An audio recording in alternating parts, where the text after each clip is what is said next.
Assalamualaikum warahmatullahi wabarakatuh. Bismillahirrahmanirrahim.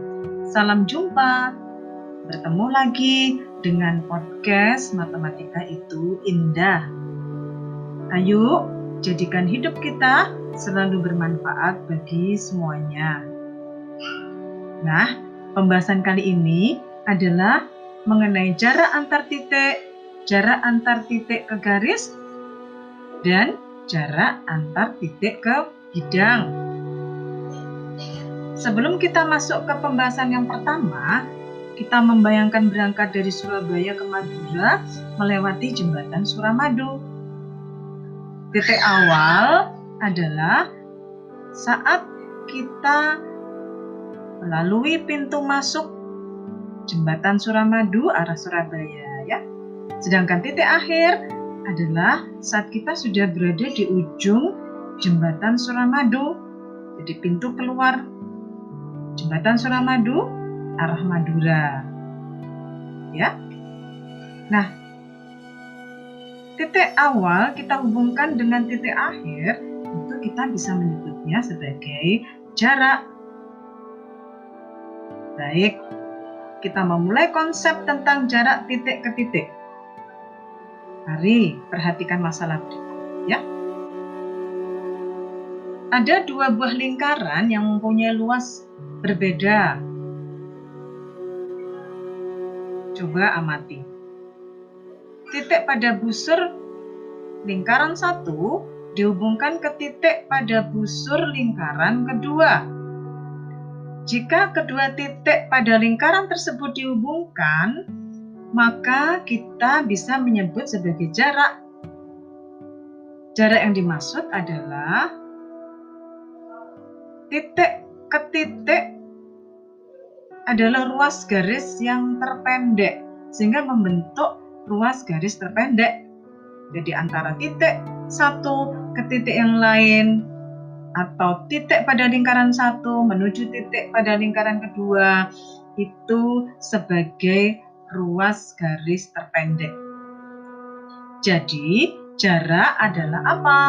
Panjang ruas garis terpendek yang menghubungkan titik-titik tersebut. Mari perhatikan sebuah kubus ABCDEFGH, ya. Jadi bidang alasnya adalah ABCD, bidang atasnya adalah EFGH. Misalnya, kita menentukan jarak CE. Sebenarnya jarak CE itu bisa kita tentukan dengan menjumlahkan panjang-panjang dari ruas garis dalam kubus ABCDEFGH. Apa saja? Jadi garis CB kita jumlahkan dengan panjang garis BA, kemudian dihubungkan dengan panjang garis AE, maka terjadi panjang CE atau jarak CE. Atau boleh panjang CG atau ruas garis CG kita hubungkan dengan GH atau kita jumlahkan dengan GH, kemudian ditambah dengan HE, maka terjadi panjang garis CE atau kita sebut sebagai jarak CE. Nah, kalian bisa mencoba mencari panjang garis yang lain, ya, untuk bisa ditemukan jarak CE. Sekian dulu, ya. Kita lanjutkan pada materi berikutnya.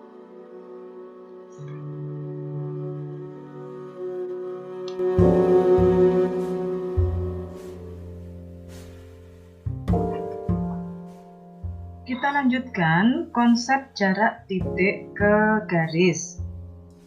Kalian masih ingat dengan titik berada di luar garis? Bagaimana cara menentukan jaraknya? Jika diketahui titik A dengan garis G, maka jarak A menuju ke G adalah dengan menentukan titik yang terletak pada garis G.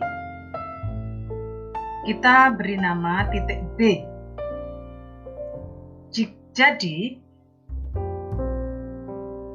A menuju B kita sebut sebagai jarak.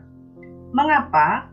Karena A dengan B adalah ruas garis terpendek, sehingga A harus tegak lurus dengan garis G. Dengan kata lain, panjang ruas garis AB adalah jarak titik A ke garis G, yaitu ruas garis tegak lurus antara titik A ke garis G.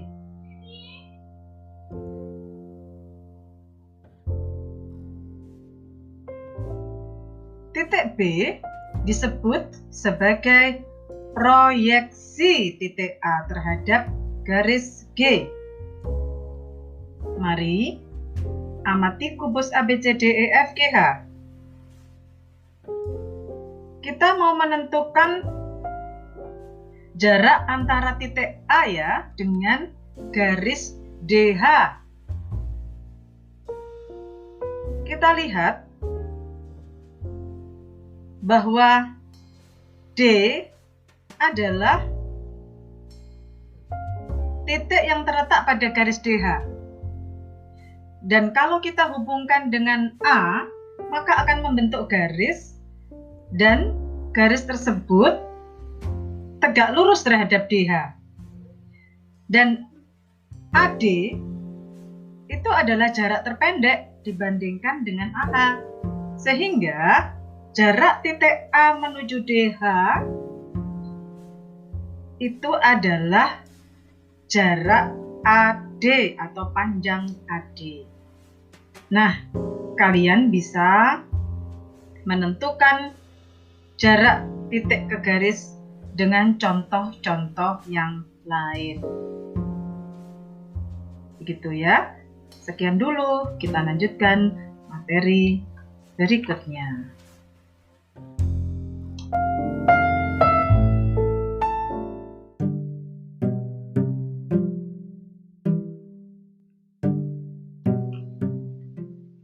Baik, kita lanjutkan konsep jarak titik ke bidang.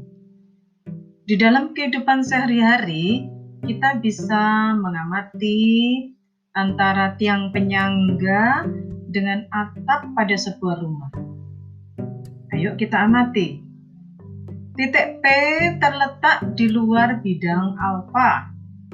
Jarak titik P ke bidang alfa merupakan panjang ruas garis tegak lurus yang menghubungkan titik P ke titik tembus Q pada bidang alfa. Panjang ruas garis PQ sama dengan jarak titik P ke bidang alfa. Jadi, jika P adalah titik dan alfa adalah bidang, jarak antara P dengan bidang alfa adalah panjang ruas garis PQ dengan Q di bidang alfa dan PQ tegak lurus pada bidang alfa, ya. Sehingga pengamatan kita pada sebuah rumah tadi bisa kita pahami ya. Kita lanjut contoh. Perhatikan kubus ABCDEFGH. Kita mau menentukan jarak titik B ke bidang DCGH. Maka kita buat titik proyeksi dulu antara B ke bidang DCGH, yaitu titik C. Dengan demikian, BC adalah jarak antara titik B ke bidang DCGH, sehingga BC itu tegak lurus dengan garis CG garis CD, garis DH, dan garis HG. Kalian bisa menentukan garis yang lain ya. Atau tegak lurus dengan bidang DCGH. Nah, silakan kalian membuat contoh-contoh yang lain. Baiklah, sekian yang bisa saya sampaikan. Tetap semangat belajar dan selalu menjadi yang bermanfaat bagi sesama. Salam sehat, salam sukses. Wassalamualaikum warahmatullahi wabarakatuh.